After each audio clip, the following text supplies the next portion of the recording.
Free ল study হোমের পক্ষ থেকে আপনাদের সবাইকে জানাই আন্তরিক শুভেচ্ছা এবং মোবারকবাদ। আমাদের আজকের আলোচনার বিষয় দণ্ডবৃদ্ধি ক্ষমা 1800 সাল। এই আইনটি আসন্ন বার কাউন্সিল পরীক্ষার জন্য খুব বেশি গুরুত্বপূর্ণ, কারণ এই আইন থেকে এই বার কাউন্সিল পরীক্ষাতে এমসিকিউ পরীক্ষায় মোট 20টি প্রশ্ন করা হয়ে থাকে এবং লিখিত পরীক্ষাতে 2টি প্রশ্ন করা হয়ে থাকে। আমাকে একটি প্রশ্নের উত্তর করতে হবে। জুডিশিয়ারির এমসিকিউ পরীক্ষাতেও এই আইন থেকে 4 থেকে 5টি প্রশ্ন করা হয়ে থাকে। তাহলে আমরা বুঝতেই পারতেছি এই আইনটি পরীক্ষার জন্য কতটুকু গুরুত্বপূর্ণ। আমি আপনাদেরকে বলবো, এই আইনটি পরীক্ষার জন্য যতটুকু গুরুত্বপূর্ণ তার থেকেও বেশি গুরুত্বপূর্ণ আমাদের বাস্তবিক কোর্ট প্র্যাকটিসের ক্ষেত্রে। তাহলে যেহেতু এটা অনেক বেশি গুরুত্বপূর্ণ, অনেক বেশি নাম্বার এই আইন থেকে নেওয়া সম্ভব, তাহলে আমাদের সেই অনুযায়ী পরিশ্রম করতে হবে। দেখুন, পরিশ্রম আপনার সফলতার জয়গান শোনাবে ইনশাআল্লাহ। দেখুন, আমি যদি আপনাদেরকে বলি পরীক্ষা খুব নিকটে, আপনাদের কাছে বিনীতভাবে রিকোয়েস্ট রাখবো, বাকি যে দিনগুলি রয়েছে পরীক্ষার জন্যে সবকিছু ত্যাগ করে চেয়ার টেবিলে সময় দিন, ইনশাল্লাহ সফল হবেন। দেখুন, আমাদের কাজ কি? আমাদের কাজ হলো, বলতেছে বান্দার কাজ, আল্লাহ বলতেছে বান্দার কাজ হলো যে 3টা। কিরকম? আপনাকে একটা সহি নিয়ত করতে হবে। 2 নম্বরে বলতেছে নিয়ত অনুযায়ী আপনাকে চেষ্টা করতে হবে, আল্লাহর কাছে দোয়া করতে হবে, তখন আল্লাহ তাআলা আপনাকে দিবেন। বলতেছে যে কি, সহি নিয়ত করলেন যে আপনি কালকে থেকে 10 ঘন্টা পড়বেন, তারপর দিন ঘুম থেকে উঠলেন, এটা হবে না। সহি নিয়ত করতে হবে, এই অনুযায়ী আপনার চেষ্টা করতে হবে। নিয়ত করলেন 10 ঘন্টা পড়বেন, সেই অনুযায়ী 10 ঘন্টা মনোযোগ সহকারে পড়লেন। এরপর কি করলেন? 3 নম্বরে আল্লাহর কাছে দোয়া করলেন। কবুল করার মালিক আল্লাহ তাআলা। আমাদের প্রিয় নবী হযরত সাল্লাল্লাহু আলাইহি ওয়াসাল্লামের একটা কথা আছে যে আমি এটা খুব লালন করি। উনি এরকম বলছেন যে তকদির হলো পূর্ব নির্ধারিত, এটা আপনাকে আমাকে বিশ্বাস করতে হবে।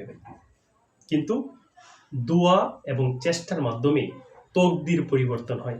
কিসের মাধ্যমে? দোয়া এবং চেষ্টা। তার মানে চেষ্টা করতে হবে এবং দোয়া করতে হবে।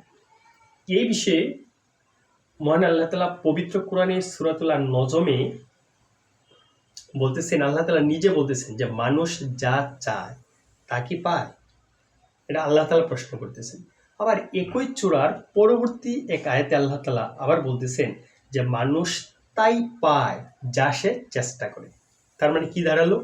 বলতেছে মানুষ তাই পাবে যা সে চেষ্টা করে। তাহলে আপনার আর আমার কি করতে হবে? আমরা যা চেষ্টা করব তাই পাবো, এটা স্বয়ং আল্লাহ তাআলা বলতেছেন। তাহলে এইটাতে কোনো ধরনের সন্দেহ নেই। তার মানে আপনি আমার কি দরকার, আপনার আমার আর কাজ কি? আপনি আর আমার কাজ হলো আমরা কি করব? সুপরিকল্পিত একটা উদ্যোগ নিব, এই অনুযায়ী আমরা চেষ্টা করে যাব আর আল্লাহ তাআলার কাছে চাইব। বাকিটুকু দেওয়া বা না দেওয়ার মালিক একমাত্র আল্লাহ তাআলা। আসুন আমরা যদি যে কথাটা বলতেছিলাম সেটা হলো, পরীক্ষা যেহেতু খুব কাছাকাছি সময়, এই জন্যে আপনাকে পরীক্ষার জন্য সিরিয়াস প্রিপারেশন নিতে হবে। দেখুন, আপনার বাকি 10 জন বন্ধু চেয়ার টেবিলে বসে পড়তেছে না, এই জন্য কি আপনি পড়বেন না? আমি পড়বো না? অবশ্যই আপনি আমাকে পড়তে হবে যদি আমরা পাশ করতে চাই। দেখুন, প্রতি বছর এই বার কাউন্সিলে 60 থেকে 70 হাজার কম বেশি পরীক্ষার্থী থাকে।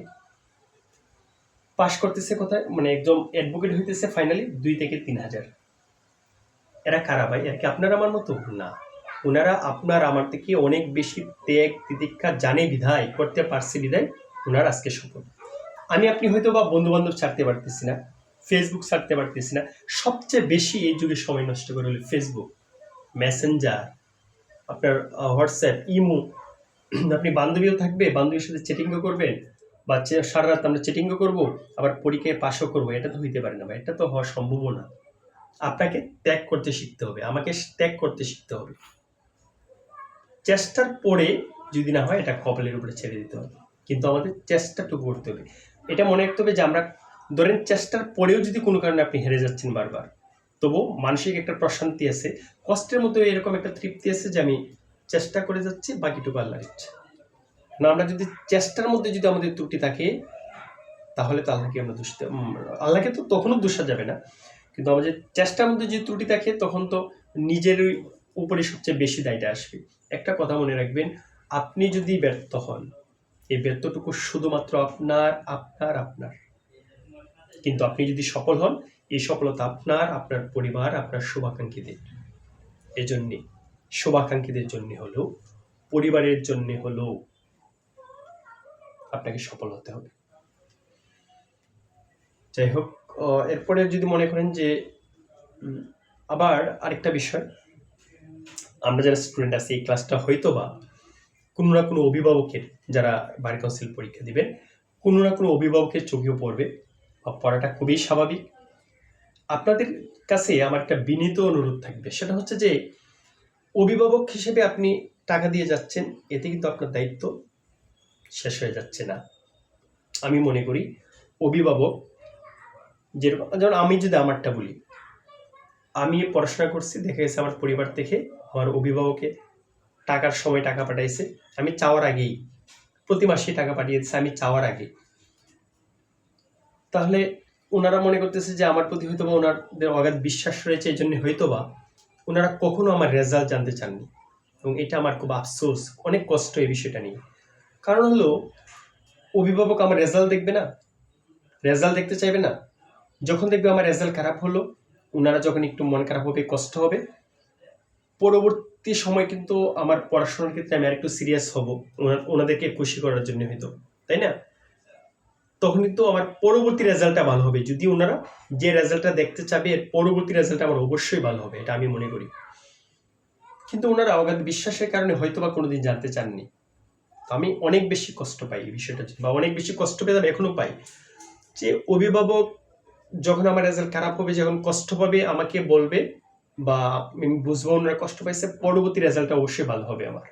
এটা আমার জন্য যেমন ভালো হবে, পরিবারের জন্য ভালো হবে, অভিভাবকের জন্যও ভালো হবে।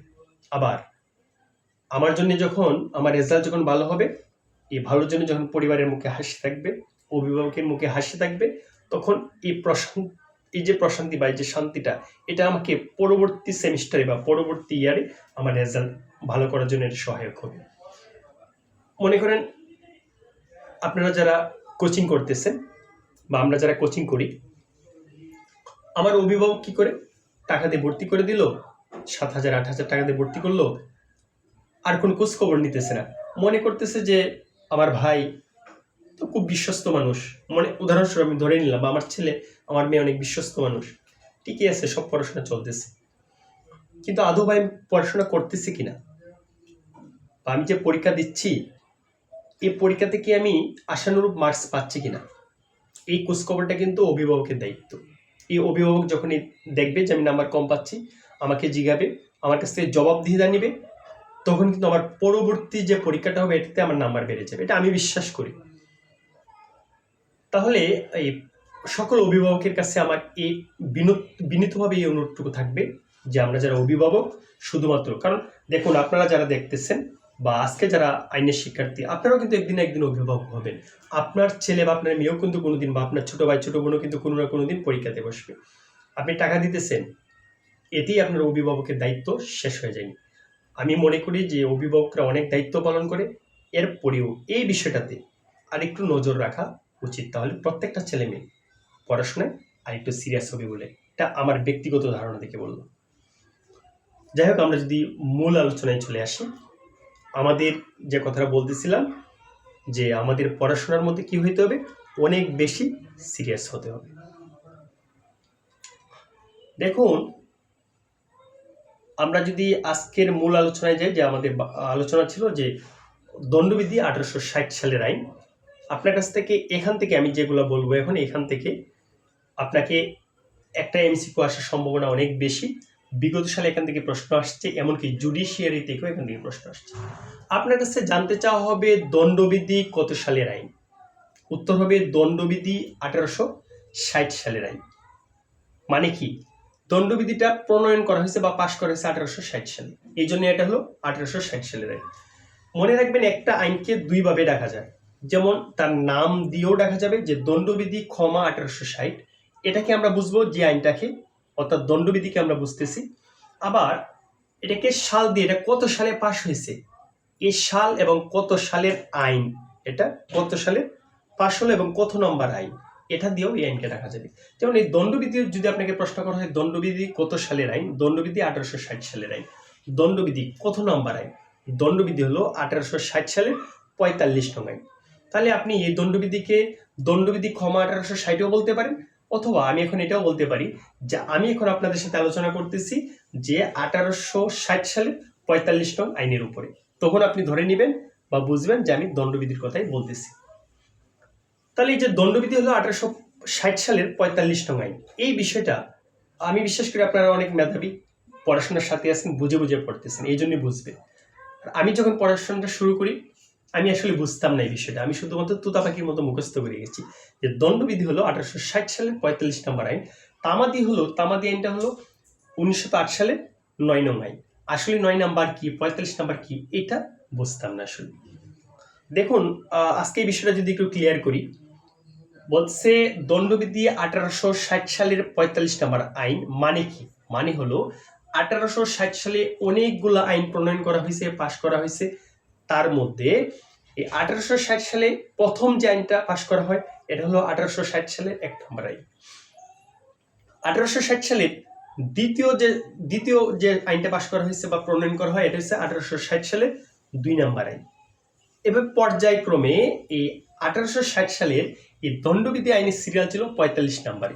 এজন্য এই আইনটার নাম হলো দণ্ডবিধি 1860 সালের দণ্ডবিধি 1860, আর এটা হলো পাশ হয় 1860 সালের 45 নম্বর আইন। তাহলে এটা কত সালের আইন? এটা হলো 1860 সালের আইন। এটা কত নাম্বার আইন যদি প্রশ্ন করা হয়, এটা হলো 1860 সালে 45 নম্বর আইন। দণ্ডবিধি আইনটা পাশ করা হয় কবে? এটা বিগত সালের প্রশ্ন। দণ্ডবিধি আইনটা পাশ করা হয় 1860 সালের 6 অক্টোবর। তারিখ সহ আপনাকে মনে রাখতে হবে। তাহলে দণ্ডবিধি আইনটা পাশ করা হয় 1860 সালের 6 অক্টোবর। এই দণ্ডবিধি আইনটা কার্যকর করা হয় কবে? দণ্ডবিধি আইনটা কার্যকর করা হয় 1862 সালের 1 জানুয়ারি। এই বিষয়টা আপনাকে মনে রাখতে হবে, কোনো একটা আইন যে বছর বা যখন কার্যকর বা পাশ করা হলো বা প্রণয়ন করা হলো এটা তখনও সাথে সাথে কার্যকর হইতে পারে, অথবা পরবর্তী কোনো তারিখে পরবর্তী কোনো সময় কার্যকর হইতে পারে। তাহলে এই দণ্ডবিধি 1860 সালের 6 অক্টোবরে এটা প্রণয়ন বা পাশ করা হলেও কার্যকর করা হয় 1862 সালের 1 জানুয়ারি। আপনাকে এই বিগত সালের প্রশ্নের মধ্যে একটা দেখলাম যে 1860 সালের যে আইনটা এটা পাশ করা হয় কবে? দণ্ডবিধি কত সালে পাশ করা হয়? 1860 সালে। আবার আসছে যে দণ্ডবিধি কত সালে প্রণয়ন করা হয়। আপনাকে মনে রাখতে হবে যদি তাকে প্রণয়ন করা হয় কবে, পাশ করা হয় কবে, দুইটাই সেম, কারণ 1860 সালের 6 অক্টোবর, কার্যকর করা হয় 1862 সালের 1 জানুয়ারি। দেখুন এই দণ্ডবিধিতে অপরাধের সংজ্ঞা এবং শাস্তি নিয়ে আলোচনা করা হয়েছে। দণ্ডবিধি কোন ধরনের আইন? এই বার কাউন্সিলে মোট 7টা সাবজেক্ট নিয়ে পরীক্ষার প্রশ্ন করা হয়। এই 7টা সাবজেক্ট একটা টেকনিকে যদি মনে রাখুন, এই 7টা সাবজেক্ট থেকে এই ধরনের একটা প্রশ্ন অনেক সময় মানে ম্যাক্সিমাম সময় আসছে। কি প্রশ্নটা? যে এই আইনটা কোন ধরনের আইন? এই 7টা সাবজেক্টের কথা কিন্তু বললাম। যেমন কি কি আপনাকে আসছে? বার কাউন্সিল সাবজেক্ট, এরপর হলো সিআরপিসি, সিপিসি, পেনাল কোড, এরপর লিমিটেশন অ্যাক্ট, এসআর অ্যাক্ট, এগুলোই তো বলতেছে যে কোন ধরনের আইন। এখান থেকে যে কোনো একটা আইন নিয়ে এই ধরনের প্রশ্নটা করে। তাহলে যদি প্রশ্ন করা হয় দণ্ডবিধি কোন ধরনের আইন, উত্তর হবে দণ্ডবিধি হলো একটা সাবস্টেন্টিভ ল বা তথ্যগত আইন বা মূল আইন। এখন আসলে এই মূল আইন বা সাবস্টেন্টিভ ল বা তথ্যগত আইন জিনিসটা কি? এটাও তুতা পাখির মতো মুখস্থ করে গেছে যে এটা তথ্যগত আইন, এটা এই পদ্ধতিগত আইন, কিন্তু মানেটা বুঝতাম না। আমি বিশ্বাস করি আপনারা সবাই বুঝেন, তারপরেও আলোচনা করতেছি। এটা হলো বলছে যে আইনের মধ্যে কোনো অধিকার, প্রতিকার, শাস্তি নিয়ে আলোচনা করা হয়েছে এটা হলো তথ্যগত আইন বা মূল আইন বা সাবস্টেন্টিভ ল। তাহলে কি বলছে? যে আইন সাবস্টেন্টিভ ল কোনটা? যে আইন কোনো অধিকার, প্রতিকার বা শাস্তি নিয়ে আলোচনা করা হয়েছে এই আইনটাকে কি বলা হয়? সাবস্টেন্টিভ ল বা তথ্যগত আইন বা মূল আইন। প্রসিডিউরাল ল বা পদ্ধতিগত আইন কোনটা? বলছে যে অধিকার বা প্রতিকার এটা কোন পদ্ধতিতে বর্ণনা করা হবে, এই যে বর্ণনা যেখানে করা হয়েছে পদ্ধতিটার কথা বলা হয়েছে এটা হলো পদ্ধতিগত আইন। আর পদ্ধতিগত যে ফলাফল এটাই হলো তথ্যগত আইন বা সাবস্টেন্টিভ ল বা মূল আইন। তথ্যগত আইন, মূল আইন বা সাবস্টেন্টিভ ল। দেখুন আমরা যদি একটা টেকনিক যদি মনে রাখি, বলতেছে যে মোট যে 7টা সাবজেক্টে আমাদের বার কাউন্সিল পরীক্ষা হবে তার মধ্যে দুইটা আইন হলো সাবস্টেন্টিভ ল। একটা হলো এই যে আমাদের এই দণ্ডবিধি, আরেকটা হলো সুনির্দিষ্ট প্রতিকার আইন। অর্থাৎ আপনি সুদ দিয়ে মনে রাখতে পারেন, সুদ খায় না মানুষে, দন্তাস্ব রস্যকার দ, সুতে হলো সুনির্দিষ্ট প্রতিকার, দতে হলো দণ্ডবিধি। এই দুইটা আইন হলো আপনার সাবস্টেন্টিভ ল। বাকি যে পাঁচটা, এই পাঁচটা হলো প্রসিডিউরাল ল বা পদ্ধতিগত আইন। তাহলে আমরা এই বিষয়টা ক্লিয়ার হলো। এখন এই দণ্ডবিধি আইনের আমরা একটা ইতিহাস জানার চেষ্টা করি। বলতেছে এই দণ্ডবিধিকে সর্বপ্রথম প্রণয়ন করার জন্য কি করলো, ভারতীয় উপমহাদেশে প্রথম একটা আইন কমিশন গঠন করে। এই আইন কমিশনটা গঠন করা হয় 1834 সালে। এই সালগুলা খুবই গুরুত্বপূর্ণ। তাহলে এই যে এই দণ্ডবিধিকে প্রণয়ন করার জন্য সর্বপ্রথম ভারতীয় উপমহাদেশে সর্বপ্রথম কি করলো, একটা আইন কমিশন গঠন করা হয় 1834 সালে।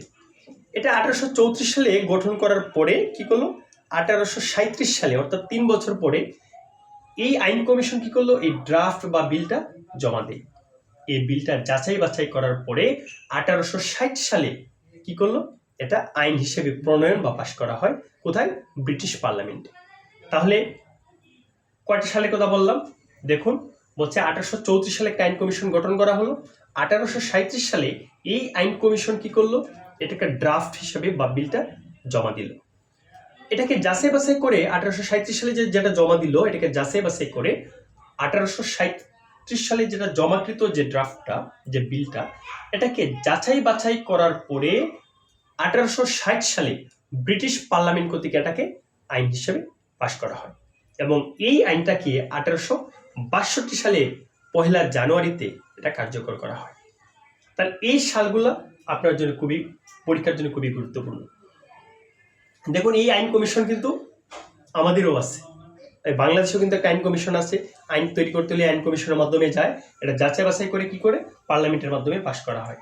দেখুন এই দণ্ডবিধির কথা যদি আপনাকে একটু বলি বা আমরা যদি একটু শেয়ার করি বিষয়টা, দেখুন এই দণ্ডবিধিকে যারা তৈরি করছেন এই ব্রিটিশরা, এরা কিন্তু অনেক বেশি মেহনত করছে, এটার পিছনে অনেক বেশি চিন্তা ভাবনা গবেষণা করে এই আইনটাকে তৈরি করছে।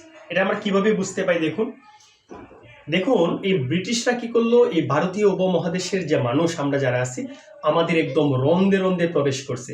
আমাদের অপরাধের নেচার, আমরা কোন ধরনের অপরাধ করতে পারি, এই সবগুলা ওনারা কি করছে, বিবেচনার মধ্যে, গবেষণার মধ্যে নিয়ে আসছে।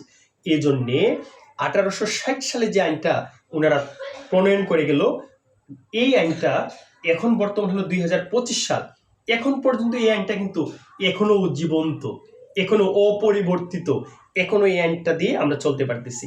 তাহলে দেখুন যে আইনটা 1860 সালে করে গেল ব্রিটিশরা, এটা 2025 সালে এখনো এই আইনটা জীবন্ত। অথচ দেখুন না আমরা যে আইনগুলা করি কতবার সংশোধন করা হচ্ছে। দেখুন সংবিধানের কথা একটু চিন্তা করে দেখুন না, সংবিধান কতবার এটাকে হাত দেওয়া হয়েছে, এটাকে কতবার সংশোধন করা হয়েছে, আরো বা কতবার হয় একমাত্র সৃষ্টিকর্তাই ভালো জানে। যাই হোক, এই দণ্ডবিধি আইনটা ওনারা অনেক কষ্ট করে করে গেছে। এরপরে যদি আমরা দেখি যে আমরা যদি মূল আলোচনায় আসি, তাহলে আমরা যদি এক নজরে আবার দেখি কি কি পড়ে আসলাম, এখানে সময় নিলাম কারণ হলো এটা খুবই গুরুত্বপূর্ণ, এখান থেকে পরীক্ষায় প্রশ্ন আসার সম্ভাবনা অনেক বেশি। তাহলে আমরা কি কি পড়লাম, দণ্ডবিধি কত সালের আইন? দণ্ডবিধি হলো 1860 সালের আইন। দণ্ডবিধি কত নাম্বার আইন যদি বলে, দণ্ডবিধি হলো 1860 সালের 45 নং আইন। দণ্ডবিধি পাশ হয় কবে? দণ্ডবিধি 1860 সালের 6 অক্টোবর এটাকে পাশ করা বা প্রণয়ন করা হয়। দণ্ডবিধি কার্যকর করা হয় 1862 সালের 1 জানুয়ারি। দণ্ডবিধিতে অপরাধের সংজ্ঞা এবং শাস্তি নিয়ে আলোচনা করা হয়েছে। এই দণ্ডবিধি হলো একটা সাবস্টেন্টিভ ল বা তথ্যগত আইন বা মূল আইন। তাহলে সাবস্টেন্টিভ ল জিনিসটা কি?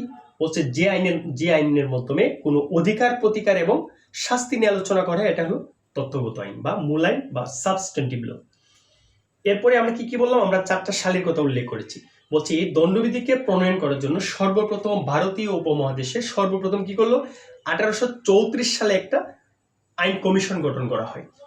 এটা এই 1834 সালে যে আইন কমিশনটা গঠন করা হয়েছিল, এটা পরবর্তী 3 বছর পরে অর্থাৎ 1837 সালে এটা ড্রাফট হিসেবে, এটা বিল হিসেবে এটা জমা দেওয়া হয়। এটাকে যাচাই বাছাই করে 1860 সালের 6 অক্টোবর কি করলো, ব্রিটিশ পার্লামেন্ট কর্তৃক এটাকে পাশ করা হয় বা প্রণয়ন করা হয়। পরবর্তীতে 1862 সালের 1 জানুয়ারি এটাকে কার্যকর করা হয়। আপনাদের সাথে যে আলোচনাগুলো করলাম এখান থেকে একটা প্রশ্ন আসার সম্ভাবনা অনেক বেশি। আসুন আমরা পরবর্তী স্টেপে যদি আগাই। তাহলে দণ্ডবিধির ধারা 2 কি নিয়ে আলোচনা করছে? দণ্ডবিধির ধারা 2 বলতেছে বাংলাদেশের অভ্যন্তরে অপরাধসমূহ। কি রকম?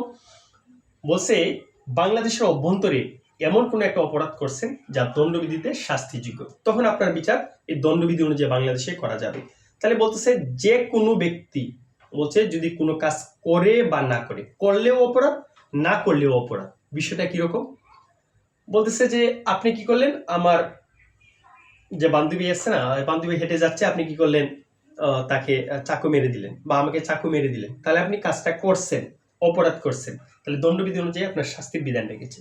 আবার আপনি না করলেও অপরাধ। এই বিষয়টা কিরকম?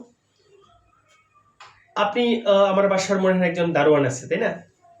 এখন মনে করেন উনার কাজ কি আমাকে নিরাপত্তা দেওয়া, এখন উনি না দিয়ে ঘুমাচ্ছেন বা উনি বাসায় চলে গেছেন আমাকে না বলে, এদিক দিয়ে কি করলো, চুরি হয়ে গেলো, ডাকাতি হয়ে গেল, তাহলে এই দায়ভার উনার নিতে হবে। তার মানে কি বলছে, সে চাকু মারলো, কোনো কাজ করলো, সে অপরাধ করলো, সে তার দায়িত্ব পালন করে নাই, সেও অপরাধী হয়ে গেল। মনে করেন ডাক্তার সাহেব, তার কাজ কি, রুগী দেখা, চিকিৎসা করা, সেবা দেওয়া। আমরা যাওয়ার পরে দেখলাম কি উনি মনে করেন যে মোবাইল টিপতেছে, ফেসবুক চালাইতেছে, অর্থাৎ উনি অবহেলার দায়িত্বে অবহেলা করতেছেন, অবহেলার কারণে রুগী মারা গেল। তার মানে উনি কি হচ্ছেন, তার অবহেলার কারণে তার শাস্তির বিধান রেখেছেন এই দণ্ডবিধিতে।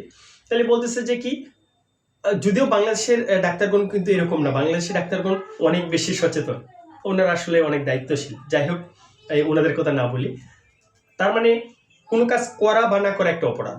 যদি আমরা এই অপরাধী হই, তাহলে এই দণ্ডবিধির দ্বারা 2 অনুযায়ী আমরা বাংলাদেশের অভ্যন্তরে যদি কাজটা করে, তাহলে শাস্তি পাবো দণ্ডবিধির দ্বারা 2 অনুযায়ী। তাহলে এখানে কি বলছে, বাংলাদেশের অভ্যন্তরে যদি কোনো ব্যক্তি কোনো অপরাধ করে, তাহলে তার শাস্তির বিধান এখানে রেখেছে। বলতেছে যে কোনো ব্যক্তির কথা কিন্তু এই দ্বারা 2 বলছে। এখানে নট সিটিজেন অফ বাংলাদেশ এটা বলে নাই কিন্তু যে শুধুমাত্র বাংলাদেশি হইতে হবে বা বাংলাদেশে বসবাসরত মানুষ হইতে হবে, এরকম না। নট সিটিজেন অফ বাংলাদেশ মানে হলো বিশ্বের যে কোনো প্রান্তের মানুষ যদি তার অপরাধটা করতে হবে বাংলাদেশের অভ্যন্তরে এসে, দণ্ডবিধির দ্বারা 2। শুধু বেসিকটা বোঝেন, বাংলাদেশের যে কোনো মানুষ অপরাধটা করতে হবে বাংলাদেশের ভিতরে, বাংলাদেশের অভ্যন্তরে। 2 ধারা 2। ধারা 3 বলতেছে বাংলাদেশের বাহিরে, এক্সট্রা টেরিটোরিয়াল জুরিসডিকশন। এটা কি বলতেছে, এক্সট্রা টেরিটোরিয়াল জুরিসডিকশন বিষয়টা হলো বাংলাদেশের বাহিরে এমন একটা অপরাধ আপনি করলেন যেটা বাংলাদেশের আইন অনুযায়ী শাস্তিযোগ্য। তাহলে যখন আপনি বাংলাদেশে আসবেন, আপনাকে যে স্থানেই পাওয়া যাবে সেই স্থানে আপনি এই অপরাধটি করেছেন বলে ধরে নিয়ে আপনার বিচার করা যাবে, বিচারের সম্মুখীন করা যাবে। ধারা 3 সহজ কথা কিন্তু। ধারা 4 কি বলতেছে, 3 আর 4 প্রায় সেম। 4এও এই কথা বলছে যে বাংলাদেশের কোনো নাগরিক যদি বাংলাদেশের বাহিরে গিয়ে যদি কোনো অপরাধ করে, তাহলে সে বাংলাদেশে যদি সে যে অপরাধটা করছে এটা বাংলাদেশের আইন অনুযায়ী কোনো একটা শাস্তিযোগ্য অপরাধ, তাহলে যখন তাকে বাংলাদেশে পাওয়া যাবে সে ওই এলাকায় এই কাজটা বা এই অপরাধটা করেছে বলে ধরে নিয়ে তাকে বিচারের সম্মুখীন করা যাবে। 4-এর 2 নম্বর পয়েন্টে একটা গুরুত্বপূর্ণ আলোচনা করছে, এটা মূলত পরীক্ষার জন্য গুরুত্বপূর্ণ। বলতেছে যে বাংলাদেশে রেজিস্ট্রিকৃত বা নিবন্ধিত কোনো জাহাজ বা বিমানে যে কোনো ব্যক্তি, নট সিটিজেন অফ বাংলাদেশ, যে কোনো ব্যক্তি কি করলো, এমন একটা অপরাধ করলো যা বাংলাদেশের আইন অনুযায়ী অপরাধ, তখন তাকে বাংলাদেশের যেখানেই পাওয়া যাবে তখন তাকে শাস্তি দেওয়া যাবে, তাকে ওইখানে সে অপরাধ করেছে মর্মে ধরে নিয়ে তাকে শাস্তির সম্মুখীন করা যাবে। কিরকম? মনে করেন আমি একজন বাংলাদেশি, এখন আমি কি করলাম, উগান্ডায় গিয়ে কি করলাম, একজনকে খুন করলাম। তাহলে বলতেছে আমি যখন বাংলাদেশে আসবো তখন আমাকে, আমি খুন করেছি বলে আমাকে যে এলাকায় পাইলো ওই এলাকায় খুন করেছি বলে ধরে নিয়ে আমাকে শাস্তির সম্মুখীন করতে পারবে। অথবা যে কোনো ব্যক্তি বলছে কিন্তু, এই যে বললাম নট সিটিজেন অফ বাংলাদেশ, তার মানে দেখা গেল উগান্ডার এক লোক বাংলাদেশে থাকে, জব করে কোনো একটা ধরেন। এখন উনি কি করলো যে ওই ঈশ্বরগঞ্জের এক লোকরে মনে করেন বা যে মনে করেন বাগেরহাটের এক লোকরে সে কি করলো, মাইরে ফেললো মনে করেন, তাহলে সে হবে কি, তাহলে তাকে যেখানে পাওয়া যাবে বাংলাদেশে যেখানে পাওয়া যাবে সেখানে তার শাস্তির সম্মুখীন করা যাবে। এটা হলো ধারা 4। তাহলে ধারা 5-এ কি বলতেছে দেখেন, ধারা 5 ইম্পর্টেন্ট না পরীক্ষার জন্য, তবু জাস্ট মনে রাখুন বা পড়ে যেতে পারেন আর কি। ধারা মূলত 2, 3, 4 এটা ইম্পর্টেন্ট। আর 4-এর 2 নাম্বার পয়েন্টটা ইম্পর্টেন্ট পরীক্ষার জন্য, 5 ইম্পর্টেন্ট না। বলছে এই তবে আইন বোঝার জন্য ইম্পর্টেন্ট। বলছে এই আইন কতিপয় আইনকে অর্থাৎ অন্য কোনো আইনকে কি করবে না, এটা প্রভাবিত করবে না। এই আইন অন্য কোনো আইনকে কি করবে না, প্রভাবিত করবে না। কিরকম বিষয়টা বলতেছে, certain laws not to be affected by this act. বলতে এই আইন অন্য কোনো আইনকে কি করবে না, এটা প্রভাবিত করবে না, ডিস্টার্ব করবে না। মানে কি বলছে, স্পেশাল লতে মামলা হলে, স্পেশাল ল, আপনি যদি এই ধারাটাকে সহজভাবে বুঝতে চান, বলছে স্পেশাল লতে কোনো যদি একটা মামলা হয়, এটা স্পেশাল ল অনুযায়ী বিচার হবে। দণ্ডবিধি এখানে গিয়ে কোনো হস্তক্ষেপ করবে না। দণ্ডবিধি অনুযায়ী এখানে দণ্ডবিধির কোনো সুযোগ নেই, এখানে স্পেশাল ল অনুযায়ী বিচারটা হবে। কিরকম, জল্টু কি করলো, সকিনাকে দর্শন করলো, এখন এই দর্শনের মামলা কি দণ্ডবিধি অনুযায়ী করতে হবে না, এই দর্শনের বিচার হবে নারী শিশু আইন 2000 অনুযায়ী একটা আইন হলো না, নারী শিশু আইন যে নারী শিশু 2000 যে আইনটা, নারী এবং শিশু নির্যাতন আইন 2000, এই আইন অনুযায়ী তার শাস্তির বিধান রেখেছে, তাহলে তার বিচার হবে ওই স্পেশাল ল অনুযায়ী। তার মানে বলতেছে এই 5 ধারাতে বলছে যে কি বলছে, certain laws not to be affected by this act, মানে হলে এই আইন কতিপয় আইনকে কি করবে না, ক্ষুণ্ণ করবে না। তার মানে স্পেশাল লতে মামলা হলে স্পেশাল ল অনুযায়ী বিচার হবে, এখানে দণ্ডবিধিকে কি করবে না, ক্ষুণ্ণ করবে না, আপনাকে কোনো হস্তক্ষেপ করবে না। ধারা 5। ধারা 6 পরীক্ষাতে আসে নাই কখনো, কিন্তু এই আইনটাকে বোঝার জন্য ধারা 6 ভেরি ভেরি ইম্পর্টেন্ট। ধারা 6 জিনিসটা কি, এই ধারা 6 কিন্তু আমরা অনেকেই পড়ি না, মনে করি পরীক্ষাতে আসে না, পড়ে লাভ কি, কিন্তু আপনি দণ্ডবিধি বোঝার জন্য এই ধারাটা গুরুত্বপূর্ণ। ধারা 6 যদি আপনাকে একদম সহজভাবে যদি বলার চেষ্টা করি, ধারা 6 আপনাকে বলতেছে যে আমরা এই দণ্ডবিধি পড়তে গিয়ে যত ধরনের অপরাধ পড়ব, অপরাধের সংজ্ঞা পড়ব, উদাহরণ পড়ব, সব জায়গাতেই আমরা ধরে নেব যে এটার সাথে সাথে আমরা যেটাই পড়লাম এটার সাথে একটা ব্যতিক্রম আছে। ধারা 6 আপনাকে তাই বলতেছে যে ধারা 6 আছে কোথায়, আমরা দ্বিতীয় অধ্যায়ের মধ্যে আছে। দ্বিতীয় অধ্যায় শুরুই তো হলো ব্যতিক্রম দিয়া। দ্বিতীয় অধ্যায়ের নাম হলো জেনারেল এক্সপ্লানেশন। জেনারেল এক্সপ্লানেশন হলো দ্বিতীয় অধ্যায়। তাহলে এই দ্বিতীয় অধ্যায়ে তাহলে কি নিয়ে আলোচনা করছে, দ্বিতীয় অধ্যায়ে মূলত আলোচনা করছে সাধারণ ব্যাখ্যা সমূহ নিয়ে, জেনারেল এক্সপ্লানেশন নিয়ে, ব্যাখ্যা নিয়ে আলোচনা করছে। বলতেছে আমরা ধারা 6 বলতেছে দণ্ডবিধি পড়তে গিয়ে আমরা যত ধরনের কি পড়বো, সংজ্ঞা পড়বো, অপরাধের সংজ্ঞা পড়বো, উদাহরণ পড়বো, প্রত্যেকটার সাথে আমরা ধরে নিব এটার সাথে একটা ব্যতিক্রম আছে। কিরকম, মনে করেন যে এই যে আমরা বলতেছি যে 9 বছরের বা 7 বছরের নিচের কোনো শিশু কোনো অপরাধ করলে এটা অপরাধ বলে গণ্য হবে না, এটা কি কোনো জায়গায় দণ্ডবিধিতে কোথাও কি সংজ্ঞার মধ্যে পাইছেন না, এটা ব্যতিক্রম হিসেবে আমরা ধরে নিতে হবে, এটা ব্যতিক্রমের মধ্যে তারপর এটা আসছে। এখন আপনি দেখবেন যে ওই ধরেন 7 বছরেরটা তো নাই, 9 বছরটা আছে 82-তে, ধারা 82-তে পড়বেন, 83-তে পড়বেন, 9 থেকে 12 বছর, কিন্তু বলতেছে এইগুলা ব্যতিক্রমের মধ্যে ধরে নিয়ে পড়তে হবে। মনে করুন যে একজন পুলিশ অফিসার কি করলো, একজন খুনের অপরাধীকে সে বিনা পরোয়ানায় গিয়ে গ্রেফতার করলো, এখন আপনি তাকে দোষী সাব্যস্ত করতে পারবেন না, সে তো বিনা পরোয়ানায় গ্রেফতার করছে, এটা তার অবৈধ আটক হয়েছে, এটা আপনি বলতে পারবেন না, কারণ তার কাজই তো হলো অপরাধীকে ধরা, তাই না? এখন তাহলে সে যে এই যে তাকে যে আমরা ধরতে পারবো না, তাকে যে দোষী সাব্যস্ত করতে পারবো না, সে যে রেহাই পাবে, এটা সে পাবে কোথায়, এটা তার ব্যতিক্রমের মধ্যে সে পাইছে।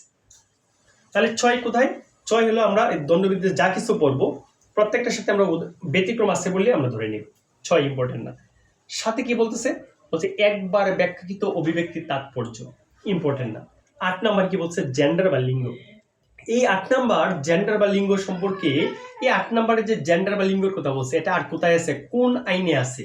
দেখুন আমরা এই আইন পড়ার সময় চেষ্টা করব আমরা এই আইনে কি কি পড়তেছি এবং এই বিষয়টা অন্য কোন আইনে আলোচনা করা হয়েছে, এই বিষয়টা যদি আমরা খুঁজে পাই তখনই বুঝবেন যে আইনটা মোটামুটি আপনার আয়ত্তের মধ্যে চলে আসছে।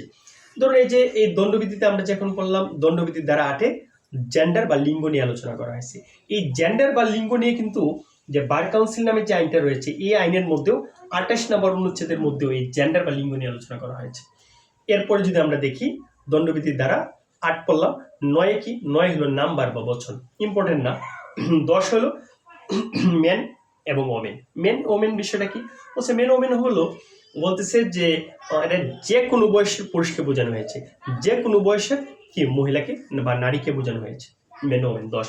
11তে হলো পার্সন, ব্যক্তি।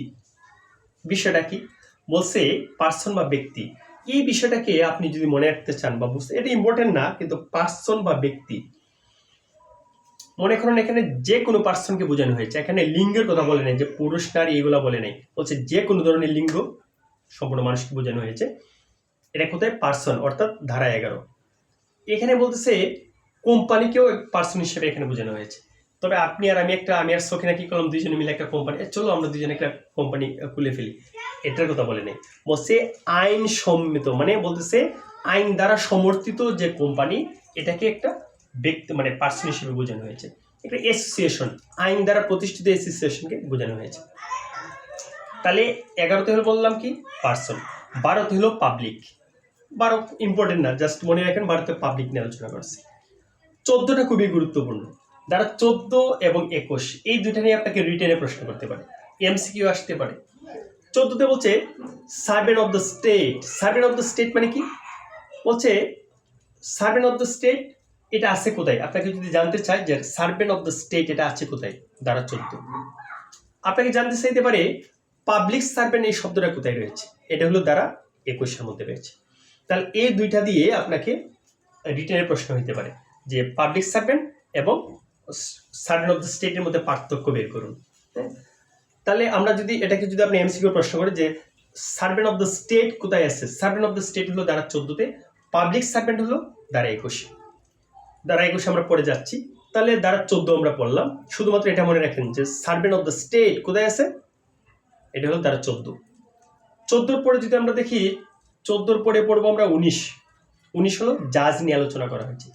এই জাজ আমরা কোথায় কোথায় পড়ছি দেখুন তো। এই জাজ আমরা পড়ছি যে আমরা দেওয়ানি কার্যবিধির ধারা 2-এর উপবিধি 8, এই 8-এর মধ্যে উপধারা 8, এই উপধারা 8-এ আমরা দেখছি কিন্তু আমরা জাজ নিয়ে পড়ছি। 8-এ জাজ পড়লাম, 9-এ জাজমেন্ট পড়লাম, 10-এ জাজমেন্ট ডেপ্টর পড়লাম। তাহলে 8-এ বলতেছে জাজ, দেওয়ানি কার্যবিধির ধারা 2-এর 8-এ জাজ নিয়ে আলোচনা করছে। আবার এই দণ্ডবিধির ধারা 19-এ জাজ নিয়ে আলোচনা করা হয়েছে। তাহলে এর লিঙ্ক আপ করে আসলে আমাদের পড়তে হবে কোন কোন আইনে এই শব্দটা আছে। তাহলে এই ধারা 19-এ বলতেছে যে জাজ, আপনাকে জানতে চাওয়া হবে জাজ এই দণ্ডবিধিতে কোথায় রয়েছে, তখন আপনাকে বলতে হবে দণ্ডবিধির ধারা 19-এর মধ্যে রয়েছে। জাজ বলতে আমরা কি বুঝি? বলছে এই যে ওই জুডিশিয়ারির মাধ্যমে যাদেরকে নিয়োগ দেওয়া হচ্ছে ওনারা তো জাজ। আর কারা জাজ? বলতেছে দেওয়ানি এবং ফৌজদারির বিচার কার্যক্রম যাদেরকে করার ক্ষমতা দেওয়া হয়েছে, আইনত ক্ষমতা দেওয়া হয়েছে। কি বলছে? দেওয়ানি এবং ফৌজদারির বিচার করার জন্য আইনত মানে আইনত ক্ষমতা যাদেরকে দেওয়া হয়েছে ওনাদেরকেও জাজ বলে গণ্য করা হয়েছে। মানে যারা এরকম ভাবে বিচারটা করলো, এর মানে দেওয়ানি এবং ফৌজদারির কোন একটা বিচার কার্যক্রম এমন ভাবে করলো, এটা যারা ওনারা কি করলো, ওনারা চূড়ান্ত ভাবে রায় দেওয়ার জন্য ক্ষমতাপ্রাপ্ত, আইনত ক্ষমতাপ্রাপ্ত। এবং এই যে চূড়ান্ত ভাবে রায় দিল, এটা যদি আর আপিল না করে তাহলে এটাই একদম লাস্ট, মানে এটা একটা ফাইনাল একটা ডিসিশন। তাহলে এটাকে যারা এই ক্ষমতাটা মানে যারা এই ডিসিশনটা দেওয়ার ক্ষমতা রাখছেন, আইন যাদেরকে ক্ষমতা দিয়েছেন তাদেরকে জাজ বলে গণ্য করা হয়েছে এখানে। তাহলে 19 গেল, 19-এ শুধুমাত্র এটা আসতে পারে যে জাজ কাদেরকে বোঝায়। তখন আর যদি আসে তাহলে 2 নাম্বারটা আসবে যে ওই জাজ তো আমরা জানি জুডিশিয়ারি যাদেরকে নিয়োগ দিচ্ছে ওরা জাজ, এটা তো আপনি আমি সবাই পারবো, এটা কলিমুদ্দিন সলিমুদ্দিন সবাই পারবে, এই জন্য এটা দিবে না। আপনাকে দিবে যে জাজ ওই যে ওনাদের নিয়োগকৃত যারা, ওনাদের ছাড়া আর কাদেরকে আপনার জাজ বলে গণ্য করা হবে। তখন বলতে হবে দেওয়ানি এবং ফৌজদারি মামলার কার্যক্রম যারা চূড়ান্তভাবে শেষ করতে বা চূড়ান্তভাবে রায় দেওয়ার ক্ষমতাপ্রাপ্ত, আইনত ক্ষমতাপ্রাপ্ত, তাদেরকে জজ বলে গণ্য করা হয়েছে এই 19 ধারা অনুযায়ী। 20-এ বলতেছে বিচারালয় বা কোর্ট অফ জাস্টিস। তাহলে বিচারালয় বা কোর্ট অফ জাস্টিস জিনিসটা কি? বলতেছে বিচার কার্য পরিচালনা করার জন্য বিচারকগণ বা বিচারক মণ্ডলীগণ যেখানে কি করেন, যেখানে বসেন বা যেখানে আইন পরিচালনা করেন তাকে কি করছেন? বিচারালয় বা কোর্ট অফ জাস্টিস বলা হয়েছে। এরপরে কি বলতেছে? 20 পড়লাম, এরপরে 21 পাবলিক সার্ভেন্ট। এই পাবলিক সার্ভেন্ট বা সরকারি কর্মকর্তা বা সরকারি কর্মচারী, এই বিষয়টা আমরা কই পড়ছি দেখুন তো, খুঁজে পাই কিনা। এই পাবলিক সার্ভেন্ট সম্পর্কে বা সরকারি কর্মচারী সম্পর্কে কিন্তু অন্য আরেকটি আইনের মধ্যে পড়ছি। মানে কোথায়? The code of civil procedure, অর্থাৎ দেওয়ানি কার্যবিধি 1908-এর ধারা 2-এর 17 নম্বর বিধি, 17 ধারা 2-এর উপধারা 17-তে কিন্তু আমরা পড়ছি সরকারি কর্মচারী বা পাবলিক সার্ভেন্ট সম্পর্কে আছে। আপনার কাছে এটা কিন্তু জানতে চাওয়া হইতে পারে যে পাবলিক সার্ভেন্ট আছে কোথায়। দণ্ডবিধিতে যদি প্রশ্ন আসে তাহলে এটা হবে ধারা 21। আপনার কাছে জানতে চাওয়া হইতে পারে পাবলিক সার্ভেন্ট বলতে কত ধরনের ব্যক্তিকে বোঝানো হয়েছে। আগে এটাকে 12 ধরনের ছিল, এখন একটা ওমিট করা হয়েছে, অর্থাৎ বাতিল করা হয়েছে, এখন হবে 11 ধরনের ব্যক্তিকে বোঝানো হয়েছে। এই 11 ধরনের ব্যক্তি কারা কারা, এটা আপনার লিখিত প্রশ্ন হইতে পারে। গেল তাহলে 21। 22-এ কি বলছে? 22-এ আপনি নিয়ে আলোচনা করছে যে অস্থাবর সম্পত্তি মানে মুভেবল প্রপার্টি। তাহলে মুভেবল প্রপার্টি বা অস্থাবর সম্পত্তি তো আমরা সবাই বুঝি, বলতেছে যে এই যে কলম, এটা একটা কি অস্থাবর সম্পত্তি। ল্যাপটপ, মোবাইল, এগুলো একটা অস্থাবর সম্পত্তি। গাছ মনে করেন মাটির সাথে যতটুক লেগে আছে ততটুক পর্যন্ত কি এটা অস্থাবর সম্পত্তি না, কেটে ফেলছেন, আলাদা করছেন, এটা কি হলো? অস্থাবর সম্পত্তি হয়ে গেল, অর্থাৎ মুভেবল প্রপার্টি হয়ে গেল। ধারা 22। 23-এ বলতেছে রংফুল গেইন এবং রংফুল লস নিয়ে আলোচনা করা হয়েছে ধারা 23-এ। এই ধারা 23-এ দেখুন রংফুল গেইন এবং রংফুল লস এটা কাদেরকে বোঝানো হয়েছে। বলতেছে যে মনে হয় আমার একটা ল্যাপটপ আছে, এই ল্যাপটপটা কি করলেন আপনি? অসাধুভাবে নিয়ে গেলেন, চুরি করে নিয়ে গেলেন। তাহলে আপনি যে নিয়ে যাওয়ার পরে যে আপনার লাভ হলো না, জিনিসটা আপনি নিয়ে গেলেন, বিক্রি করবেন, টাকা পাবেন, তাহলে এটা হচ্ছে রংফুল গেইন, মানে আপনার অবৈধ লাভ হয়েছে। আর আমার জিনিসটা যে নিয়ে গেছেন আমার তো লস হলো, তাহলে আমার হলো রংফুল লস, অর্থাৎ অবৈধ ক্ষতি। তাহলে আপনি যে নিয়ে গেলেন আপনার হলো রংফুল গেইন, অর্থাৎ অবৈধ লাভ। আমার জিনিসটা নিয়ে গেছেন আমার হলো রংফুল লস, অর্থাৎ অবৈধ ক্ষতি হলো। ধারা 23। ধারা 24 বলতেছে ডিসঅনেস্টলি। ডিসঅনেস্টলি এই বিষয়টা কি? ধারা 24 হলো ডিসঅনেস্টলি জিনিসটা কি বলছে, রংফুল গেইন এবং রংফুল লস করার উদ্দেশ্যে যদি কোনো কাজ যদি করে তাহলে এটা অসাধুভাবে করেছে বলে গণ্য হবে। ধারা 24। শুধু মনে রাখেন 24-এ ডিসঅনেস্টলি অর্থাৎ অসাধুভাবে। 25-এ বলতেছে প্রতারণামূলকভাবে মানে ফ্রডুলেন্টলি, প্রতারণামূলকভাবে। ধারা 25। জানতে চাওয়া হবে ফ্রডুলেন্টলি শব্দটা কোথায় আছে বা 25-এ কি আছে। আরো 3টা দিবে শব্দ, এর মধ্যে ফ্রডুলেন্টলি শব্দটা দিয়ে দিল। তাহলে 25-এ ফ্রডুলেন্টলি বা প্রতারণামূলকভাবে, ঠিক আছে না? আপনি প্রতারণার উদ্দেশ্যে কোনো কিছু করলে এটা প্রতারণামূলক ভাবেই করেছেন বলে গণ্য হবে। প্রতারণামূলক ভাবে কোনো একটা কাজ করছেন তাহলে এটা প্রতারণা করার উদ্দেশ্যেই করছেন, এই বিষয়টা বলে গণ্য করা হবে। এটা আছে কোথায়? ফ্রডুলেন্টলি ধারা 25। ধারা 27-এ বলছে স্ত্রী কেরানি বা বৃত্তের অধিকারভুক্ত সম্পত্তি। স্ত্রী কেরানি বা বৃত্তের অধিকারভুক্ত সম্পত্তি ধারা 27। ইম্পর্টেন্ট না, তবু আলোচনার মধ্যে চলে আসছে বা জেনে রাখতে পারেন। জিনিসটা কি বলছে? এমন কোন একটা সম্পত্তি এমন কোন ব্যক্তির অধিকার, মনে হচ্ছে আমার একটা সম্পত্তি মনে করেন আমার, বলছে না স্ত্রী কেরানি বা বৃত্তের অধিকারভুক্ত সম্পত্তি মানে কি? স্ত্রী ধরে না আমার একটা সম্পত্তি, এটা কি করছেন? আমার একটা সম্পত্তি আমার বউয়ের অধীনে রাখছে, অথবা স্ত্রীর কথা গেল আর হলো কেরানি, আমার কেরানি যিনি আছে তার অধীনে রাখলেন। আমার বৃত্তে মানে কি? বৃত্ত মানে হচ্ছে চাকর, আমার চাকরের অধীনে রাখছেন। তাহলে ধরে নেওয়া হবে এটা আমার অধীনস্থে আছে বা আমার অধীনে এটা আছে। তাহলে বলছে আর সাথে সে কি বলছে? স্ত্রী কেরানি বা বৃত্তের অধিকারভুক্ত সম্পত্তি ধরে নেওয়া হবে এটা আমার অধীনে আছে। 27। 28 বলছে কাউন্টারফিট। ইম্পর্টেন্ট না, জাস্ট মনে রাখুন। এই 28 থেকে যদি প্রশ্ন করা হয় তাহলে প্রশ্ন করা হবে কাউন্টারফিট শব্দটা আছে কোথায়? ধারা 28-এ। এবং কাউন্টারফিটে ব্যাখ্যা কয়টা, অর্থাৎ 28 ধারায় ব্যাখ্যা কয়টা? 28 ধারায় ব্যাখ্যা রয়েছে 2টা। 29 ধারাতে খুব ইম্পর্টেন্ট, 29 ধারা হলো দলিল বা ডকুমেন্ট। 29 ধারাতেও 2টা ব্যাখ্যা রয়েছে। তাহলে এই 29 ধারায় যে ডকুমেন্ট বা দলিল নিয়ে আলোচনা করা হয়েছে, আচ্ছা মনে করে দেখুন তো এই দলিল আমরা আর কোথায় পড়ছি, কোন আইনে পড়েছি? এই দলিল বা ডকুমেন্ট নিয়ে আমরা পড়েছি সাক্ষ্য আইনের ধারা 3-এ। তাই এভিডেন্স অ্যাক্ট 1872-এর কত ধারায়? ধারা 3-এ আমরা এই দলিল বা ডকুমেন্ট নিয়ে আমরা পড়েছি। তাহলে বলছে দলিল যদি আপনি মনে রাখতে চান এখানে 3টে বিষয় মনে রাখতে হবে, লেটার, ফিগার, আর কি রাখতে হবে? আরেকটা কি জানি? লেটার, ফিগার, অর্থাৎ আপনার 3টে বিষয় এখানে আপনার মনে রাখতে হবে। তাহলে 3টে বিষয় হলো লেটার, ফিগার, আরেকটা কি জানি এই মুহূর্তে মনে পড়তেছে না। তার মানে হচ্ছে যে দলিলকে আপনার বুঝতে হলে মনে রাখতে হবে অক্ষর, লেটার, এরপরে ফিগার। ফিগার হইল যে আপনার সংখ্যা, অর্থাৎ কোনো একটা অক্ষর দ্বারা, কোনো একটা সংখ্যা দ্বারা, অথবা কোনো চিহ্ন দ্বারা, এই 3টা দ্বারাই যদি কোনো একটা বস্তুর উপর যদি লেখা হয়, আপনি কি করছেন? একটা বস্তুর উপরে, একটা খাতার উপরে, একটা গাছের উপরে কি করলেন? খোদাই করে লিখলেন। তাহলে এই যে একটা অক্ষর দিলেন, একটা যে সংখ্যা দিলেন, অথবা একটা চিহ্ন দিলেন, এটা একটা দলিল। একটা কি করলেন? একটা বস্তুর উপরে আপনি কিছু লিখলেন, এই যে অক্ষর দ্বারা লিখলেন বা একটা অক্ষর দিলেন, এটা একটা দলিল। আর কি বললো? ফিগার, একটা এই যে সংখ্যা দিলেন, এটা একটা দলিল। একটা চিহ্ন দিলেন, এটা একটা দলিল। আর কি বলতেছে? বলতেছে যে একটা ব্যাংক চেক, এটা একটা দলিল। বলতেছে যে ব্যাংক চেক একটা দলিল। এরপরে হইতে পারে কি পাওয়ার অফ অ্যাটর্নি, এটা একটা দলিল। মানচিত্র একটা দলিল, হ্যাঁ, এই বিষয়গুলা বা ওই মানচিত্র একটা দলিল, এই বিষয়গুলা হলো একটা দলিল। তাহলে এই দলিল সম্পর্কে কোথায় বর্ণনা করা হয়েছে? দলিল সম্পর্কে বর্ণনা করা হয়েছে ধারা 29-এ। আর এটা আছে কোথায়? সাক্ষ্য আইনের ধারা 3-এ। এই বিষয়টা মিলায় লিঙ্ক আপ করে পড়তে হবে। গেল 29।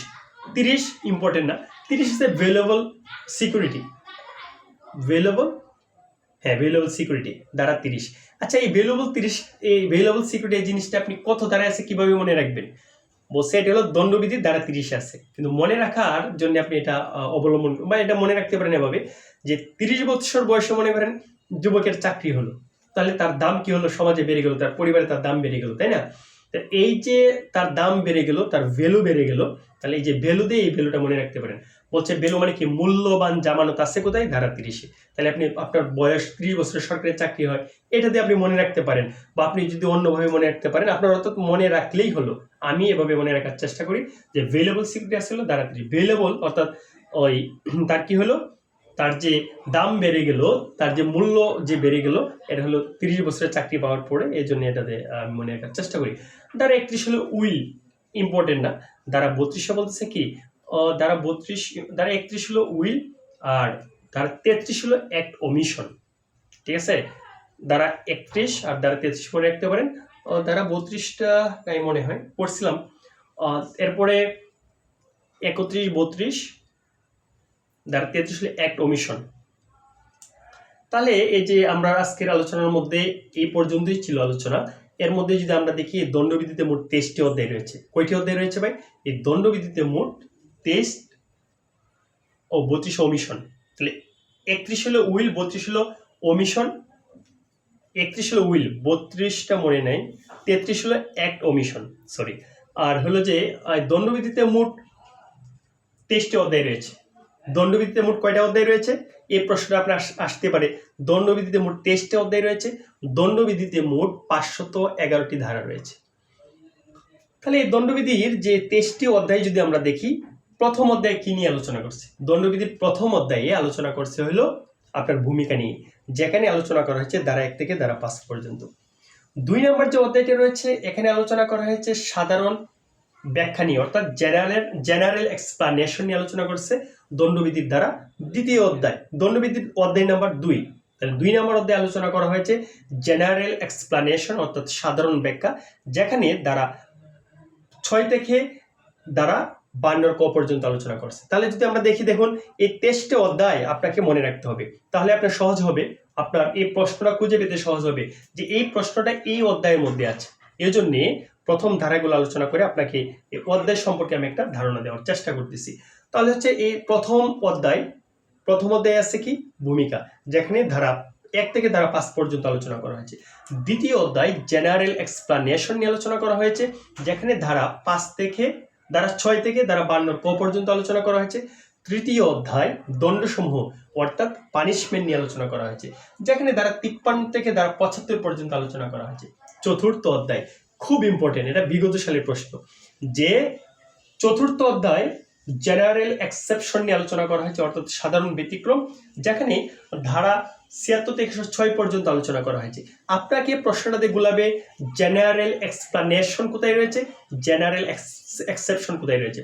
মনে রাখবেন, জেনারেল এক্সপ্লানেশন হলো সাধারণ ব্যাখ্যা, যেটা দ্বিতীয় অধ্যায়ের মধ্যে অবস্থান করে, আর চতুর্থ অধ্যায়ে অবস্থান করে হলো জেনারেল এক্সেপশন, যেটা সাধারণ ব্যতিক্রম, যেখানে ধারা রয়েছে আলোচনা করা হয়েছে ধারা 76 থেকে 106 পর্যন্ত। পঞ্চম অধ্যায় এবেটমেন্ট, এই এবেটমেন্ট নিয়েও আপনাকে ঝামেলা করবে। এই পঞ্চম অধ্যায়ে দণ্ডবিধির পঞ্চম অধ্যায়ে এবেটমেন্ট নিয়ে আলোচনা করা হয়েছে। এই এবেটমেন্ট অর্থ হলো প্ররোচনা দেওয়া। এখন পরীক্ষার হলে গিয়ে দেখলেন এই এবেটমেন্ট নিয়ে প্রশ্ন আসলো যে এবেটমেন্ট অর্থ কি। এখন প্ররোচনা দেওয়াই নেই মনে করেন, বা প্ররোচনা আছে মনে করেন, আরেকটা শব্দ দেওয়া আছে ধরেন পণ্ড হওয়া, তা আপনি কি করলেন? প্ররোচনা দিলেন। এখন পরীক্ষার হলতে বের হয়ে আপনি বইয়ের সাথে মিলিয়ে দেখলেন আপনার 49টা প্রশ্ন কারেক্ট হলো এমসিকিউ, বাকি আপনার অর্থাৎ নেগেটিভ গিয়ে -10 করে আপনার 49 থাকে। আর এই যে প্রশ্নটা যে এবেটমেন্ট অর্থ কি, ধরেন এটা চাইলে উদাহরণস্বরূপ, এখন এটা আপনি দিচ্ছেন হলো প্ররোচনা, এখন দিয়ে আপনি ভাবতেছেন তাহলে তো এটা সহ আমার 50 হইতেছে, নেগেটিভ করে বা মাইনাস বাদ দিয়ে হলো আপনার মাইনাস করে আপনার মার্কস আপনার ঝুলিতে রাখতেছিল এটা সহ 50। এখন আপনি বলতেছেন পাস পাস, এ প্লাস, এ প্লাস, এ প্লাস। রেজাল্ট হলো রাত 12টার সময়, আপনার তো রেজাল্ট নেই। ও মা, এটা কি হলো? এখন বলতেছেন বার কাউন্সিল এটা আমার সাথে কি করলো, দুর্নীতি করলো, এই করলো, সেই করলো। এই যে 50-এ পাশ লিখা, তাহলে এই যে আমি তো 50 পাইলাম। সবাই দেখাইতেছেন যে আর একদম বইয়ের সাথে মিলে মিলে তো 50। এই যে এটাও দেখাইলেন যে এবেটমেন্ট অর্থ হলো এই প্ররোচনা বা এবেটমেন্ট আছে কোথায়? পঞ্চম অধ্যায়ে দণ্ডবিধিতে। কিন্তু ভাই, এটা তো এই যে হেনার মতো, আমার হেনা কোথায় দেখছেন? একটা ভাইরাল হলো, গিয়ে দেখলো হেনা নাই। এখন আপনি গিয়ে দেখবেন যে আরে এই এবেটমেন্ট তো সেই এবেটমেন্ট না। এই জন্য আপনাকে বানানটা খেয়াল রাখতে হবে। আমি আপনাকে এই জন্যই এটা বললাম যাতে এই বানানটা আপনার ক্লিয়ার থাকে। বলছে এই এবেটমেন্ট, এই বানানটা হলো যেটা দণ্ডবিধির পঞ্চম অধ্যায়ে যে এবেটমেন্ট অবস্থান করে, যেটাকে প্ররোচনার কথা বলা হয়েছে, এটাকে দুষ্কর্মের প্ররোচনা দেওয়া, এটাকে বলছে এবেটমেন্ট। যে শব্দটা, এটা হলো ABETMENT। এই এবেটমেন্ট অর্থ হলো প্ররোচনা করা। কিন্তু আপনাকে প্রশ্ন করা হয়েছিল ABATEMENT, এই এবেটমেন্ট। ভাই, এই এবেটমেন্ট তো দণ্ডবিধির প্রশ্ন না। এই এবেটমেন্ট হলো অন্য একটি আইন, অর্থাৎ আমাদের যে ফৌজদারি কার্যবিধি রয়েছে, এই ফৌজদারি কার্যবিধি 1898 431 ধারার মধ্যে আরেকটা এবেটমেন্টের কথা বলা হয়েছে। এখানে বলছে এবেটমেন্ট অফ আপিল, অর্থাৎ আপিল পণ্ড হওয়া। এই এবেটমেন্ট নিয়ে প্রশ্ন করছিল। তাহলে তো আপনার 1 নম্বর তো এখানে ভুল হলো, এটার জন্য আবার 0.25 কাটা যাবে। আপনি তো অনেক পিছনে পড়ে গেছেন রে ভাই। এর জন্য আমাদের কি করতে হবে? বানানগুলা খেয়াল রাখতে হবে। তাহলে এবেটমেন্ট যদি আমি আবারও বলি ABETMENT, এই এবেটমেন্ট যদি থাকে তাহলে এটা ধরে নেবেন দণ্ডবিধির প্রশ্ন, পঞ্চম অধ্যায়ের যে প্রশ্নটা। আর যদি ABATEMENT থাকে তাহলে ধরে নিতে হবে এটা ফৌজদারি কার্যবিধির 431 ধারার প্রশ্ন। বিষয়টা ক্লিয়ার? ক্লিয়ার। এরপর তাহলে গেল কত? পঞ্চম অধ্যায়। আমাদের পঞ্চম অধ্যায়ে আলোচনা করা হয়েছে 107 থেকে 120 পর্যন্ত। আর আমাদের 5-এর আরেকটি অধ্যায় রয়েছে, এটা হলো ক্রিমিনাল কনস্পিরেসি নিয়ে আলোচনা করা হয়েছে, যেটা অপরাধমূলক ষড়যন্ত্রের কথা বলা হয়েছে ধারা 120-এর A থেকে 120-এর B পর্যন্ত। ষষ্ঠ অধ্যায় কি রয়েছে?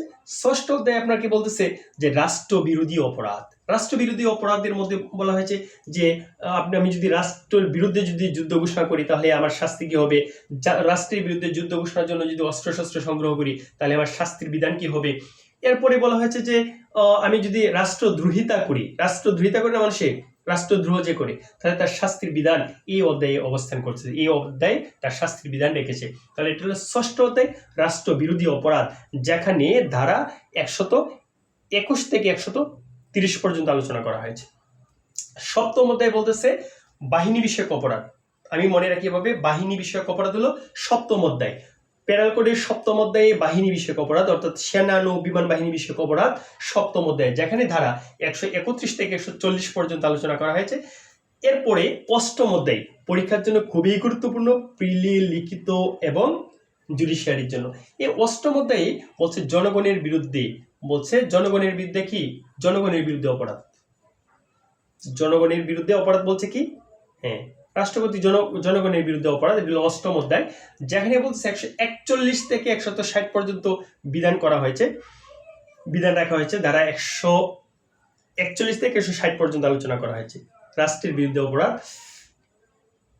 রাষ্ট্রের বিরুদ্ধে অপরাধ, এরকমই মনে হয় বিষয়টা, একটু জানা লাগতেছে। হ্যাঁ, এটাই অষ্টম অধ্যায় হলো রাষ্ট্রের বিরুদ্ধে অপরাধ, না সরি, রাষ্ট্রের বিরুদ্ধে অপরাধ হলো এই ষষ্ঠ অধ্যায়, আর জনগণের বিরুদ্ধে অপরাধ হলো অষ্টম অধ্যায়। অষ্টম অধ্যায়, যেখানে 141 থেকে 160 পর্যন্ত আলোচনা করা হয়েছে। এরপরে নবম অধ্যায়ে আমরা দেখব সরকারি কর্মচারীদের যে অপরাধের, সরকারি কর্মচারী যদি ঘুষ খায় তাহলে তার শাস্তির বিধান রেখেছে এই নবম অধ্যায়ে। যদি সরকারি কর্মচারী যদি তার বন্ধু বান্ধব বা তার টাউট দালালরা যদি তাকে ঘুষ দেয় বা টাউট দালালরা যদি তাকে দিয়ে কাজ করায়, তখন তার শাস্তির বিধান এই অধ্যায়ে রেখেছে। যদি সরকারি কর্মচারী বউ, জিএফ, বিএফ এরা যদি কি করলো, তার উপরে প্রভাব বিস্তার করে যদি কোনো কাজ করায় এবং সে যদি কাজটা করে দেয়, তাহলে শাস্তির বিধান রেখেছে নবম অধ্যায়ে, যেখানে 161 থেকে 171 ধারা পর্যন্ত আলোচনা করা হয়েছে। এরপরে যদি আমরা দেখি দশম অধ্যায়ে বলতেছে সরকারি কর্মচারীর অবমাননা, আইনানুগ অবমাননা। বিষয়টা কিরকম বলতেছে, এটা ইম্পর্টেন্ট না, এরপরেও এটা আলোচনা করা হচ্ছে 172 থেকে 190 পর্যন্ত। এরপরে 11তম অধ্যায় খুবই গুরুত্বপূর্ণ। 11তম অধ্যায় বলতেছে মিথ্যা সাক্ষ্যদান। আপনি মিথ্যা সাক্ষ্য দিলেন, আপনার শাস্তির বিধান কি হয়েছে, কি আছে। আপনার মিথ্যা সাক্ষ্যর কারণে একজন নির্দোষ ব্যক্তির ফাঁসি হয়ে গেল, তাহলে তার শাস্তির বিধান যাবজ্জীবন হয়ে গেল। এই শাস্তির বিধান এই অধ্যায়ের মধ্যে রেখেছে। এটা হলো 11তম অধ্যায়, যেখানে 191 থেকে ধারা 191 থেকে শুরু করে 229 পর্যন্ত এই আলোচনা করা হয়েছে। এরপর হলো 12তম অধ্যায়, কয়েন বা মুদ্রা নিয়ে আলোচনা করা হয়েছে। 12তম অধ্যায় কয়েন বা মুদ্রা, যেখানে 230 থেকে 263 ক পর্যন্ত আলোচনা করা হয়েছে। এরপরে 13তম অধ্যায় ওজন এবং মাপকাঠি সম্পর্কে আলোচনা করা হয়েছে। ওজন, পাথরের মধ্যে কি করলেন আপনি, সীসা লাগিয়ে দিলেন, আছে না, ধান বেশি আনবেন, আপনি আনতেছেন, আরেকবার মনে করেন যে ধান বেশি আনবেন, আর কিভাবে আনবেন, কি করলেন, পাল্লার মধ্যে কি করলেন, একটা সুতা বেঁধে দিলেন। যা হয় না অনেক সময়, সবাই না, যারা অসাধুভাবে যারা এই ব্যবসাটা করতে চায়, বা যারা আপনি ওজনে কম দিবেন, আপনি ব্যবসায়ীতে আপনি এখন কম দিবেন, আগে তো আনলেন বেশি, এখন কম দিবেন, ওজনে কম, আছে না, তখন আপনার এই যে শাস্তির বিধান রেখেছেন এই 13তম অধ্যায়ে, যেখানে 264 থেকে 267 পর্যন্ত এই ধারাতে আলোচনা করা হয়েছে। এরপরে বলতেছে 14তম, কি বলছে, 14তে বলতেছিল জনি সার নই, এটাতে মনে রাখি আর কি আমি। তো 14তে বলতেছে জনি মানে জনস্বাস্থ্য, নিরাপত্তা এবং নৈতিকতা বিষয়ক অপরাধ, যেখানে 14তম বিষয় আলোচনা করছে। 14তম অধ্যায় জনস্বাস্থ্য, নিরাপত্তা এবং নৈতিকতা বিষয়ক অপরাধ, যেখানে আলোচনা করছে 268 থেকে 294 বি পর্যন্ত আলোচনা করা হয়েছে। ধারা 294 বি, এটা তেমন ইম্পর্টেন্ট না, মানে পরীক্ষাতে তেমন প্রশ্ন দেখা যায় না। এরপর হচ্ছে 15তম অধ্যায়, খুব গুরুত্বপূর্ণ। 15তম অধ্যায়ে আপনার ধর্ম বিষয়ক অপরাধ নিয়ে আলোচনা করা হয়েছে। আপনি এক ধর্মের অন্য আরেক ধর্মের মানুষকে আপনি কি করছেন, বিভিন্নভাবে ডিস্টার্ব করতেছেন। কি করতেছেন, আপনি মাইক বাজিয়ে তাদেরকে কি করতেছেন, আপনি ওই শব্দ দূষণ করতেছেন, অর্থাৎ আপনার উদ্দেশ্য তাকে ডিস্টার্ব করা। এরপরে কবরস্থানে অনধিকার প্রবেশ, এই বিষয় নিয়ে আলোচনা করা হয়েছে। এই ধর্ম বিষয় যে ধর্মীয় যে অপরাধগুলোর মধ্যে, এটা হলো ধারা 295 থেকে 298 পর্যন্ত, এটা হলো 15তম অধ্যায়। এরপরে 16তম অধ্যায়, খুব গুরুত্বপূর্ণ। 16তম অধ্যায় বলছে মানব দেহ সম্পর্কিত অপরাধ, যেখানে বলতেছে আপনি আমাকে ঘুষি দিয়ে কি করলেন, আমার দাঁত ফেলে দিলেন, এখন আমি 20 দিন পর্যন্ত হাসপাতালে ভর্তি, এখন আপনার শাস্তির বিধান কি হবে, আছে না। আপনি কি করলেন, কার চোখ নষ্ট করে দিলেন, কানে শ্রবণ শক্তি নষ্ট করে দিলেন, এরপরে পুরুষাঙ্গ কেটে দিলেন। এই যে বিষয়গুলো নিয়ে আলোচনা করা হয়েছে, কি বলতেছে যে ওই 16তম অধ্যায়, এর মধ্যে 16তম অধ্যায়ের মধ্যে এই বিধানগুলো আলোচনা আছে। তাহলে 16তম অধ্যায় শুরু হয়েছে কোথায় থেকে, 299 থেকে 377 ধারা পর্যন্ত এই 16তম অধ্যায়ের মানব দেহ সংক্রান্ত অপরাধ নিয়ে আলোচনা করা হয়েছে। এরপরে যদি আমরা দেখি 17তম অধ্যায় নিয়ে, আমাদের 17তম অধ্যায় নিয়ে চুরির যে খুব গুরুত্বপূর্ণ একটা টপিক, চুরি নিয়ে আলোচনা করা হয়েছে। আপনি ঘর থেকে চুরি করলেন, তখন আপনার শাস্তির বিধান কি হবে। আপনি দোকান থেকে চুরি করছেন, আপনার শাস্তির বিধান কি হবে। আপনি চুরি করতে গেছেন, পকেটের ভিতরে একটা চাকু নিয়ে গেলেন, তখন আপনার শাস্তির বিধান কি হবে। এই বিষয়গুলো নিয়ে আলোচনা করা হচ্ছে 17তম অধ্যায়ে, যেখানে 378 থেকে 462 বি পর্যন্ত আলোচনা করা হয়েছে। এরপরে যদি আমরা দেখি 18তম অধ্যায় জালিয়াতি, জালিয়াতি কোথায়, 463 থেকে 489 ই পর্যন্ত আলোচনা করা হয়েছে। তাহলে কি বলছে, 18তম অধ্যায় জালিয়াতি, জালিয়াতি কিভাবে, আরে ভাই আপনার নিজের নাম স্বাক্ষর করেও জালিয়াতির জন্য আপনি দণ্ডিত হইতে পারেন। এরপরে কি করছেন, আরেকজনের স্বাক্ষর জালিয়াতি করে ব্যাংক থেকে টাকা তুলে ফেলছেন, আসেন এরকম, অভাব নেই মানুষের ভাই।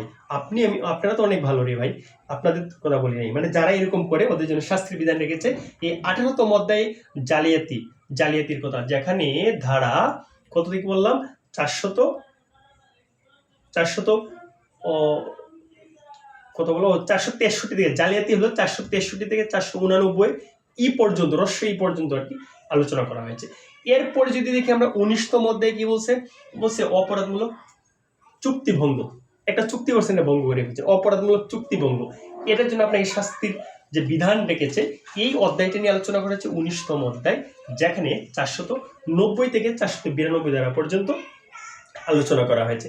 এরপরে যদি দেখি আমরা 20 নম্বর অধ্যায়ে কি আছে, 20 নম্বর অধ্যায়ে বলছে বিবাহ সংক্রান্ত অপরাধ নিয়ে আলোচনা করা হয়েছে।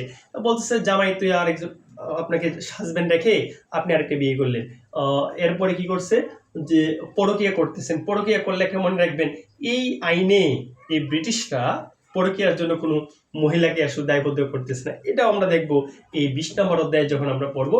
তাহলে এখানে ধারা নিয়ে আলোচনা করছে 493 থেকে 498 পর্যন্ত।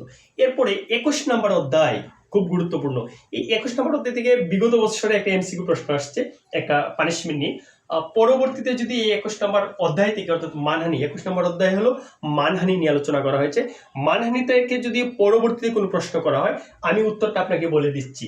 পরবর্তী প্রশ্ন যদি এই 21 নম্বর অধ্যায় থেকে করা হয় অর্থাৎ মানহানি থেকে, উত্তর হবে 10টি। কারণ প্রশ্নটা হবে যে মানহানির ব্যতিক্রম রয়েছে কয়টা। মানহানির ব্যতিক্রম হলো 10টি। এটা কিন্তু লিখিততে প্রশ্ন আসার মতো যে 10টা ওই মানহানির 10টি ব্যতিক্রম ব্যাখ্যা সহ আলোচনা করুন। আর যদি এমসিকিউ পরবর্তীতে প্রশ্নটা করে এই অধ্যায় থেকে, তাহলে করার সবচেয়ে সম্ভাবনা বেশি যে মানহানির ব্যতিক্রম কয়টা, 10টা মানহানির ব্যতিক্রম রয়েছে, এটা মনে রাখবেন। এটা গেলে হলো 21 নম্বর অধ্যায়। 22 নম্বর অধ্যায় কি বলতেছে? 22 নম্বর অধ্যায় বলতেছে যে অপরাধমূলক ভীতি প্রদর্শন।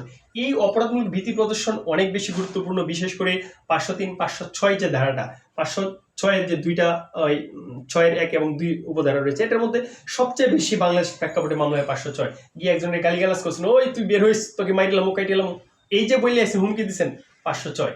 ঠিক আছে, আরেকজনে বলতেছে তোর ঘর ফুটিয়ে দিব, এক মহিলা সম্পর্কে বলতেছেন তুই কি কি করছো সেগুলো আমি বলে বলে বেড়ামো 506-2। এই যে এগুলা আপনার 7 বছরের পানিশমেন্টের বিধান রয়েছে, এগুলো হলো এই যে আমরা 22তম অধ্যায়ের মধ্যে বলছে যে অপরাধমূলক ভীতি প্রদর্শনের কথা আলোচনা করা হয়েছে।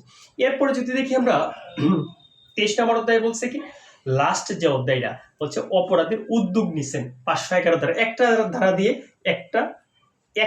দিয়ে একটা অধ্যায় রেখেছে। চিন্তা করেন তাহলে এই ধারাটা কি বলতেছে। আপনি বের হয়েছেন, মনে করেন জল্টু ম্যাচ চুরি করতে বের হলো, এখন আমার পকেটে হাত দিল, দেখলো আমার পকেটে কিচ্ছু নাই, কিন্তু সে যে হাত দিল, আমার পকেটে তো কিচ্ছু নাই, সে হাত যে দিল, এই যে সে উদ্যোগ নিল, এই জন্য সে অপরাধী হয়ে যায়। আমাদের এই ছিল এই দণ্ডবিধির এই যে 23টা অধ্যায় নিয়ে আলোচনা। এরপরে আপনি এই দণ্ডবিধি থেকে আরেকটি প্রশ্ন জানতে চাই যে দণ্ডবিধিতে আপনার মৃত্যুদণ্ডের বিধান আছে কয়টা ধারার মধ্যে। আপনি মনে রাখবেন এই দণ্ডবিধিতে মৃত্যুদণ্ডের বিধান রেখেছে মোট 10টি ধারার মধ্যে। এই 10টি ধারা আপনাকে মুখস্থ রাখতে হবে, কারণ লিখিততে আসতে পারে যে মৃত্যুদণ্ডের বিধানগুলো ধারাসহ উল্লেখ করুন। তখন আপনাকে বলতে হবে শুধুমাত্র ধারাগুলো আপনি মনে রাখেন কোথায় কোথায় আছে। 10টি ধারাতে আছে। যদি প্রশ্ন করে, এটা মনে বিগত সালে একটা প্রশ্নতে আসছে যে মৃত্যুদণ্ডের বিধান কয়টা ধারার মধ্যে রয়েছে, বলতে হবে 10টা ধারার মধ্যে রয়েছে। এই 10টা ধারা কোথায় কোথায় আছে এটা লিখিততে লিখতে হবে। এই যে 121 আছে, মনে রাখুন 121